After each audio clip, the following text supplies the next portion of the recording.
que fazer quando não se sabe o que fazer? Veja o que o rei Josafá afirmou diante de um ataque iminente à sua cidade por uma aliança de inimigos que se reuniram para tomar-lhe o trono, tirar-lhe a vida e assumir o controle do seu reino. Segundo Crônicas 20:12 diz assim: Ah, nosso Deus, acaso não executarás o teu julgamento contra eles? Porque em nós não há forças para resistirmos a essa grande multidão que vem contra nós, e nós não sabemos o que fazer. Nós não sabemos o que fazer, porém os nossos olhos estão postos em Ti. O problema que estava acontecendo lá é o problema que acontece ainda hoje. Às vezes nós somos encurralados, entrincheirados, sitiados por uma confederação de inimigos que se levantam contra nós, que são maiores do que nós, que chegam armados até os dentes, inimigos visíveis e invisíveis, humanos e espirituais, que teimam em nos atacar por todos os flancos, por todos os lados, visando nos destruir, nos desacreditar, desmontando a nossa autoconfiança, desidratando a nossa coragem e destruindo por completo as nossas forças. Quantas vezes você já se sentiu assim, como que num beco sem saída, encurralado, e você não sabe o que fazer? Na sua vida pessoal, na sua família, no seu trabalho, na sua empresa, nos seus negócios, nos seus investimentos, talvez em coisas mais subjetivas, nos seus sentimentos, nos dramas da sua vida. Você não sabe o que fazer. Quando Josafá tomou conhecimento de que 3 inimigos confederados, Edom, Amon e Moabe, estavam já às margens do Mar Morto, prestes a subir os montes, onde lá no topo está Jerusalém, para atacar a cidade, o rei Josafá não tinha tempo para reunir um exército, para convocar o seu povo. Ele não tinha forças para resistir àquele ataque frontal, iminente, avassalador. Então diz o texto bíblico que ele teve medo. O medo é necessário. O medo nos protege de perigos maiores. O medo nos aponta nossas limitações. Mas ele não ficou com um medo paralisante, congelando o sangue em suas veias. Ele teve medo e pôs-se a buscar ao Senhor. Decretou um jejum em todo o Judá e conclamou a nação a buscar a Deus em face daquela ameaça tão perigosa. Então, o que ele fez? Qual foi o seu comportamento? Aqui está o ponto que quero levantar. O que fazer quando não se sabe o que fazer?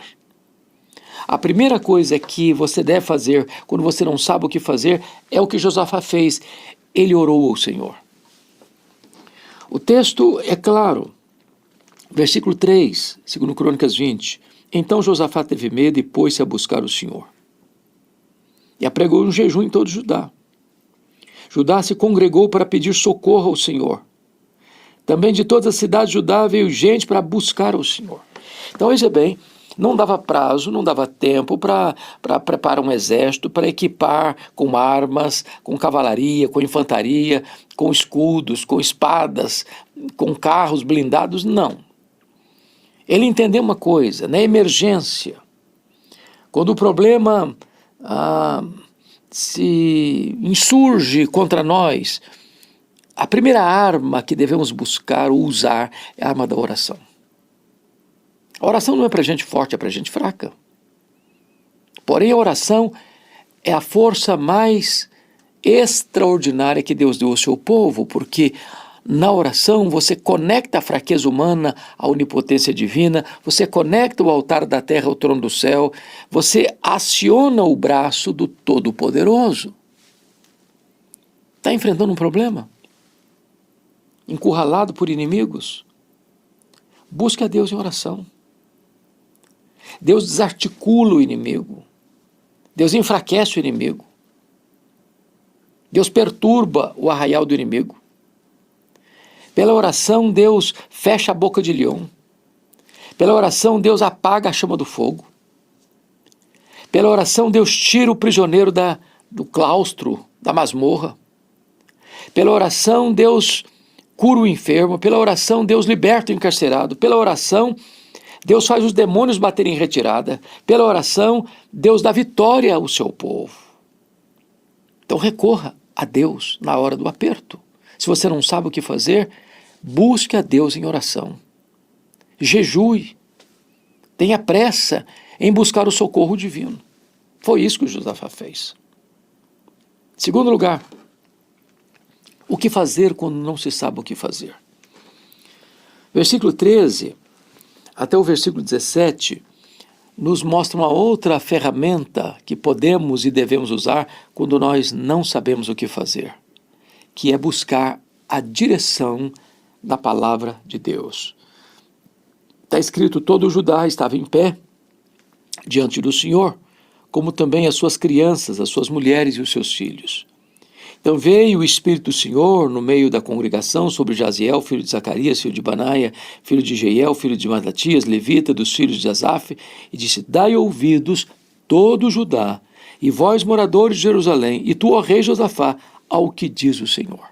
Então agora não é oração, agora é pregação.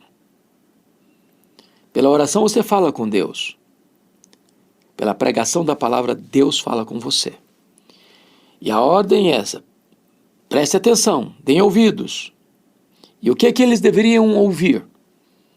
Não temais, nem vos assusteis por causa desta grande multidão, pois a peleja não é vossa, mas de Deus. E mais, neste encontro não tereis de pelejar.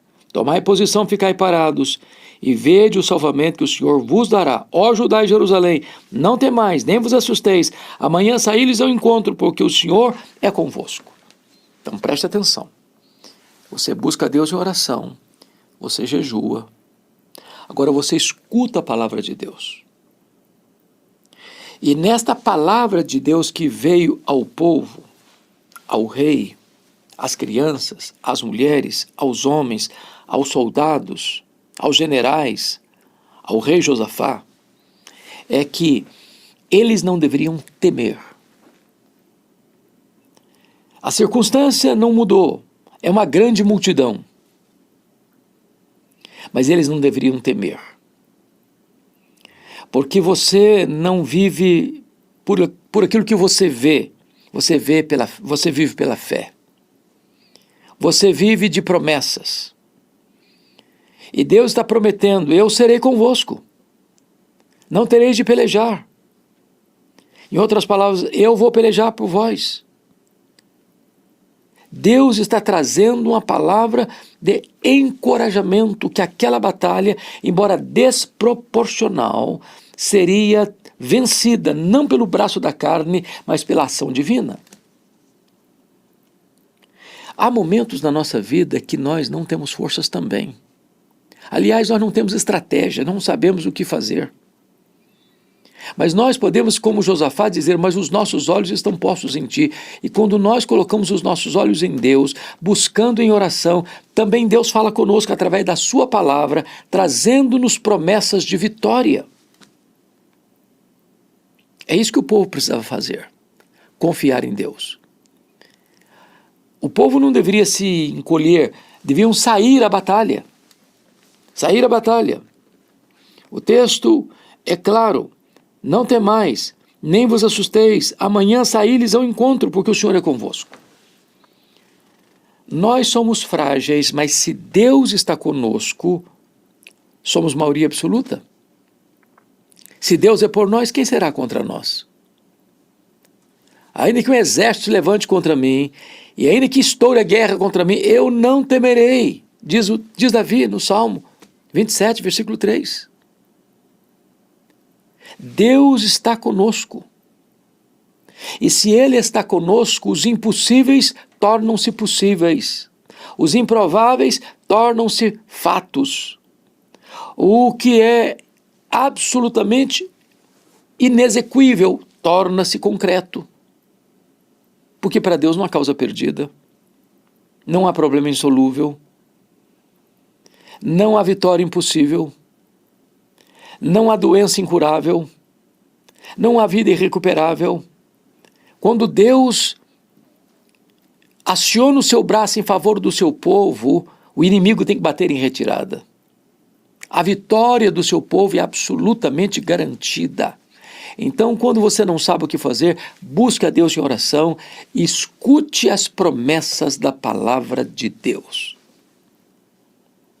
Mas Josafá nos ensina um terceiro princípio: o que fazer quando não se sabe o que fazer. E o versículo 18 nos diz assim: então Josafá se prostrou com o rosto em terra, e todo o Judá e os moradores de Jerusalém também se prostraram perante o Senhor e o adoraram. Você quer discernimento, diretriz, força e vitória quando você não sabe o que fazer?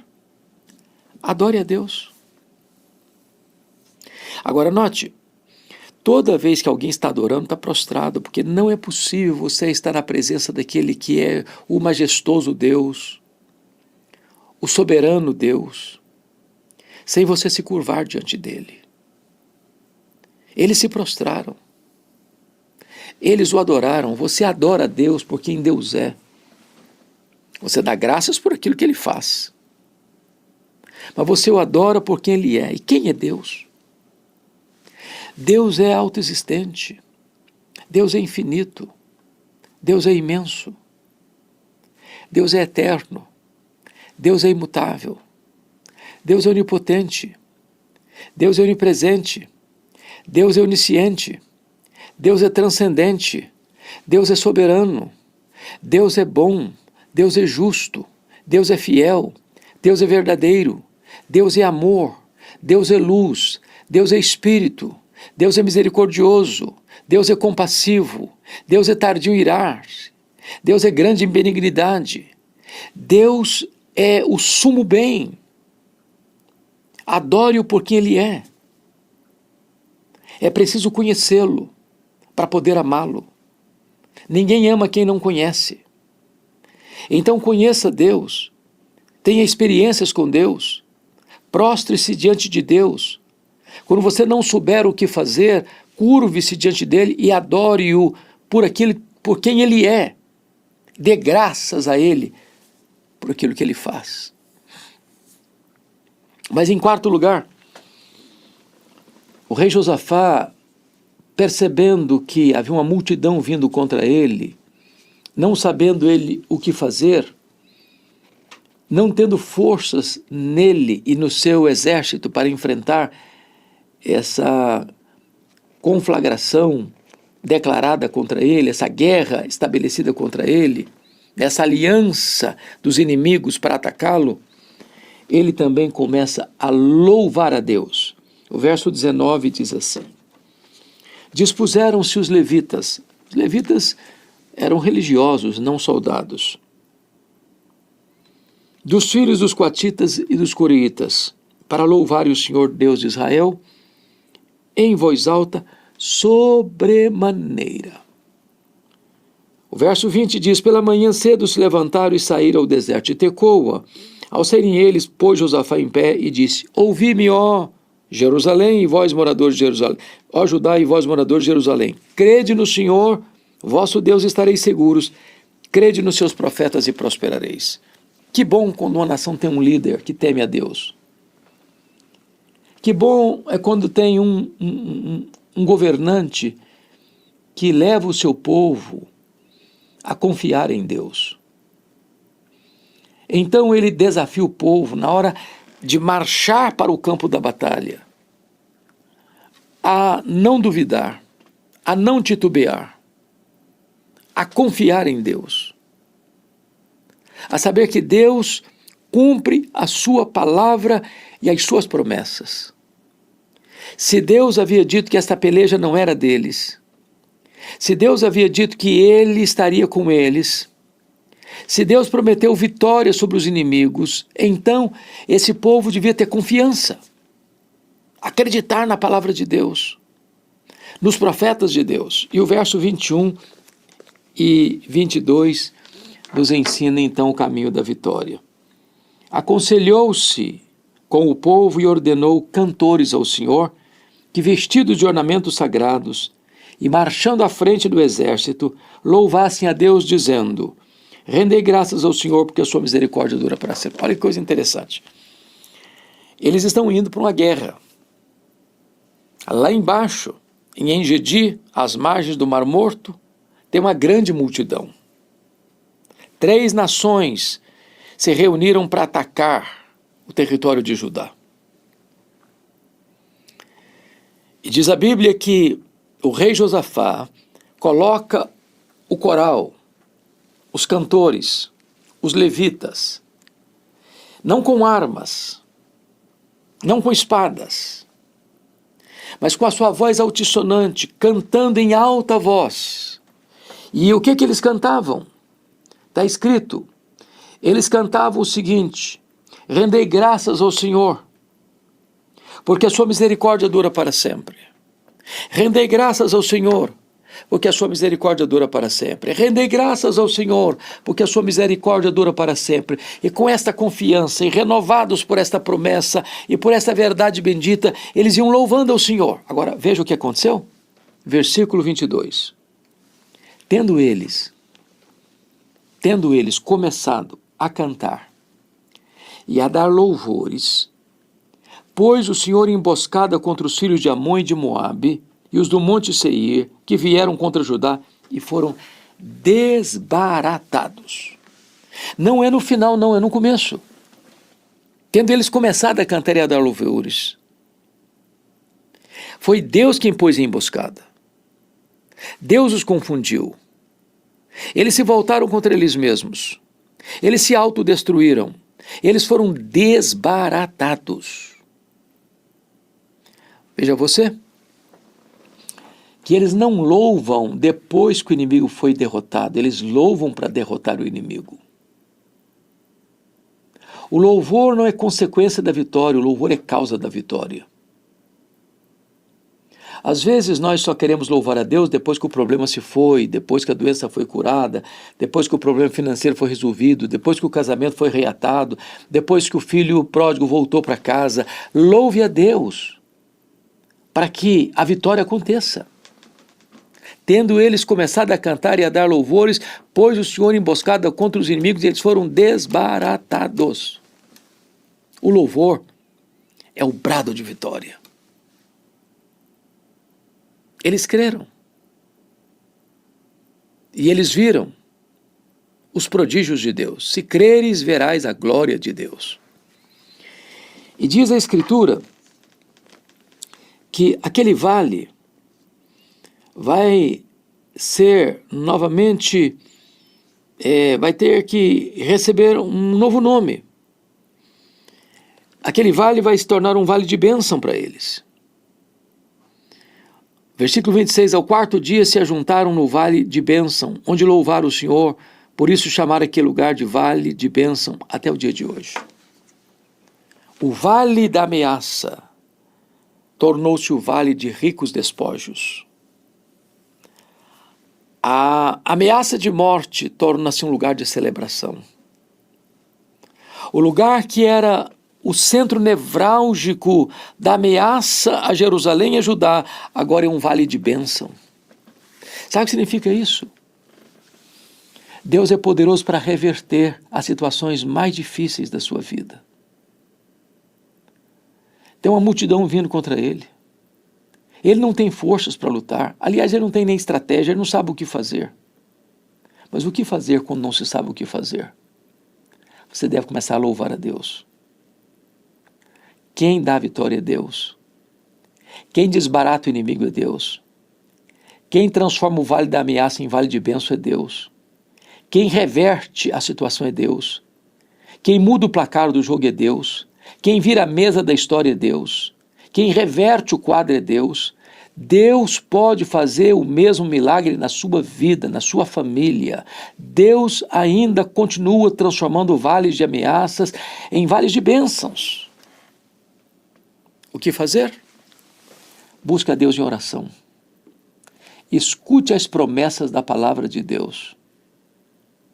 Adore a Deus por quem Ele é.